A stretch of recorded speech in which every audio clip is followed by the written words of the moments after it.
이게 나만 MBC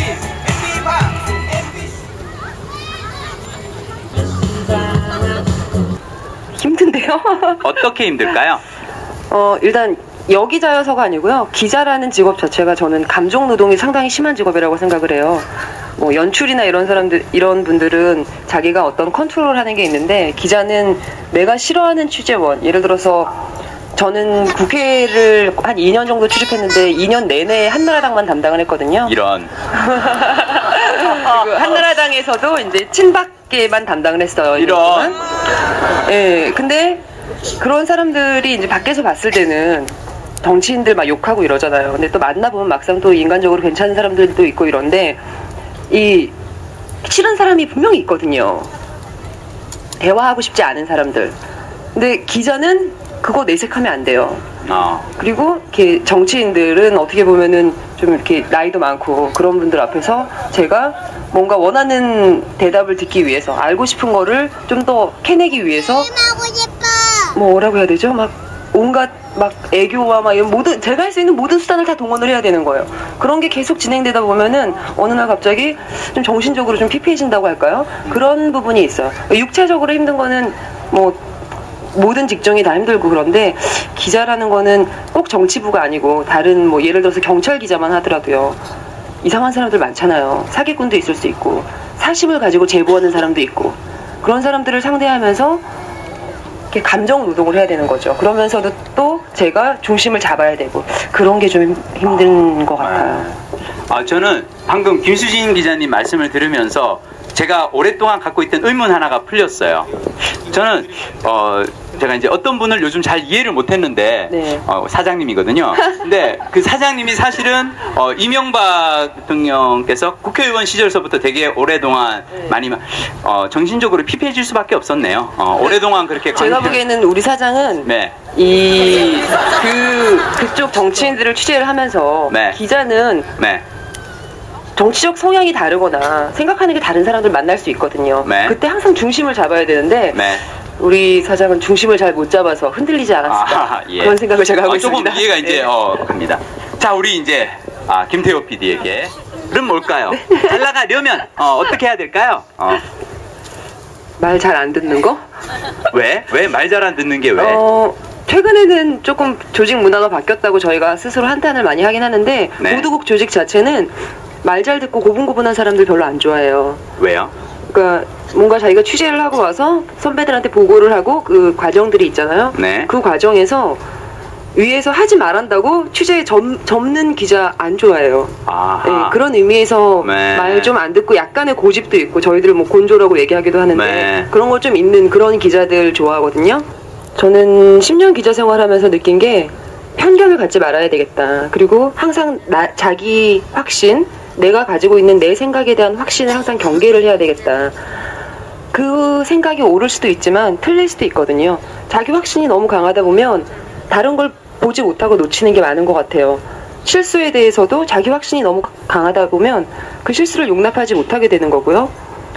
특히 여러분들은 아직 젊으시고 앞으로 어떤 일을 하게 되실지 모르겠지만, 그런 편견이나 다른 사람에 대한 거, 다른 생각을 가진 사람에 대한 편견, 그런 것부터 시작해서, 그리고 또 내가 가지고 있는 생각에 대한 확신, 이런 거 너무 맹신하지 마시고 언제나 틀릴 수 있다.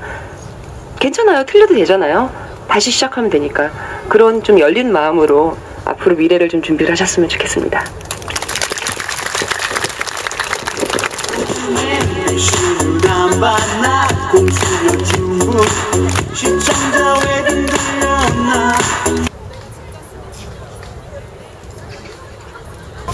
힘든 거 힘들죠. 몸 망가지죠. 네. 여기에 1000명을 다 하고 싶다면 기자를 하시고 싶고, 천수를 다 하고 싶다면 틈틈이 자기 관리 하시는 분은 자기 관리 잘 하시는데 솔직히 어려워. 많이 저도 굉장히 소주 세개 맥주 어렵습니다. 생각보다.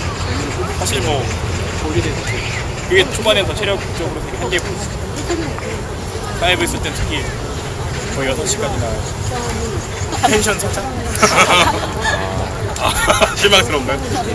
저 개인적으로는 그냥 사이브에 남아있고 싶어요. 그냥 저 진짜 쌍욕 먹는데 이런 얘기하면 어디 가서 진짜 뭐 진짜 최종 면접 보러 가는 것도 아닌데 이런 얘기. 준비하고 있는데 저게 저 현장에서 사회부가 제일 재밌는 게 다 하고 있는 게 있는지 아니면 출입처에 구애받지 않고. 근데철상 최진이만 나 아직 전 2580 같은 프로그램 못 가봐가지고 거기 가서 조사하고 싶어. 근데 개인적으로는 여러 출입처를 돌아다니는 게 좋아요.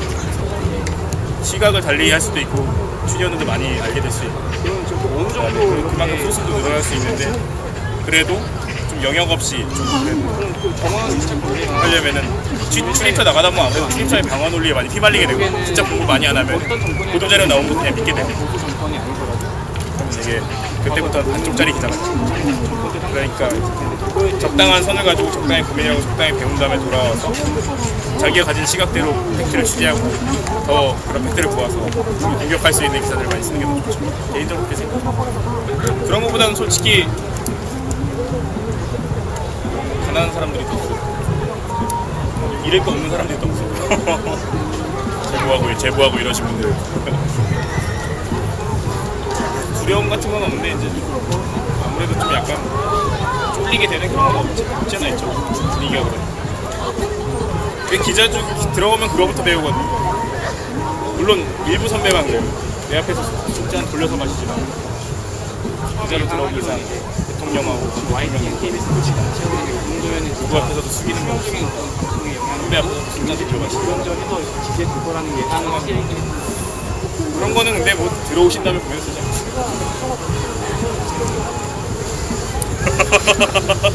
취재는 재미없어요.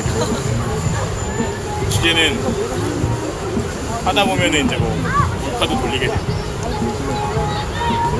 이수 성매매 이런 거 취재 이런 거 누군가는 날려보내야 되는데 부담감이 있는데 누군가는 불편하게 만드는 게 기사예요.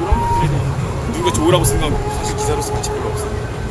불편하게 만드는 거기 때문에 즐겁고 유쾌한 취재 과정은 이거 요것만 알아내면 될 것 같은데 그거 알아졌을 때 뭐 이런 기쁨들이 있고 그다음에 선배 중에 한 명이 이런 얘기 해줬죠.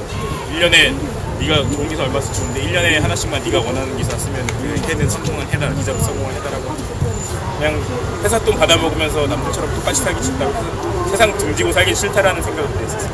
그때 왜 그런 생각 했는지 모르겠는데 지금은 회사 돈 받아먹으면 나쁘지 않다는 생각을 좀 하는데 공무원도 좋겠다 이런 생각도 했는데 당시에 그런 생각을 해가지고 이제 회사 준비반 들어가서 한 1년 7개월 정도 저는 솔직히 약간 건강한 움직임 오디오가 많이 좀 되는데 많은 도움이 됐다고 생각을 해요. 집회 열심히 나가서 쌩! 뭐예요.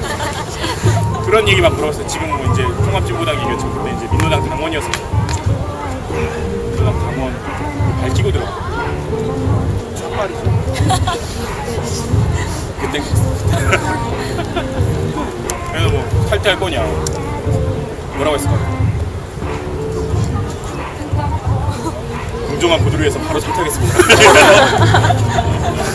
탈퇴 안 하면은 안 붙여주는 거 아니에요? 그렇지 않으면 안 붙여주는 거예요. 바로 탈퇴했어요. 정치적 분이 필요하니까. 굽힐 수 있는 자세가 좀 필요해요. 그런 거나 뭐 학회했던 뭐 총학생 다 밝히고 얘기했어요. 하는 것 같아요. 개개인으로 봤을 때. 개개인은 진짜 조선에 있는 친구 중에도 제일 좋아하는 친구가 들어왔을 때 물론 약간의 사풍은 점점 일하면서 배워가요. 걔네들이 취재하는 방식, 글을 쓰는 방식이 있다 보니까 닮아가긴 하는데 뭐 개개인들이 사람마다 차이가 있고 또 직위마다 차이가 있긴 한데 무조건 회사와 닮아있지 않습니다. 고민도 많이 한 친구도 있고 저도 언론사 서강대 언론사 준비반에 있어서 다른 매체에 들어간 친구도 있는데 고민 되게 많이 해요. 그 언론사마다 너무 좋아하는 게 있죠. 그 논조에 대부분 낯에 가게 되죠. 어쩔 수 없이. 그게 이제 그 회사의 편집 방향입니다. 결국에 그 편집 방향을 그 신문은 그렇기 때문에 존재하는 걸 수도 있고 조선이나 동아라든가 중앙이라든가 조중동 뭐 혹자는 쓰레기라고 말을 하고 혹자는 뭐 보면 안 된다고 얘기를 하는데 저는 분명 있어야 되는 문제라고 생각해요. 뭐 어느 나라에든 좌파 신문, 좌파 방송만 있을 수 없는 거잖아요. 우파도 있어야 되고 그 사람들이 결국 이렇게 경쟁을 해가면서 그다음에 치열하게 논박을 주고받으면서 뭐 이렇게 사회가 발전하는 거죠. 실제로 경찰 한 명 친했던 형님이었는데 이게 첨예한 문제 하나 갖다가 제가 부장님이 이제 발설해서 안 되는 내부 정보를 나한테 발설했고 기사화시켜서 우리 쳤었어요.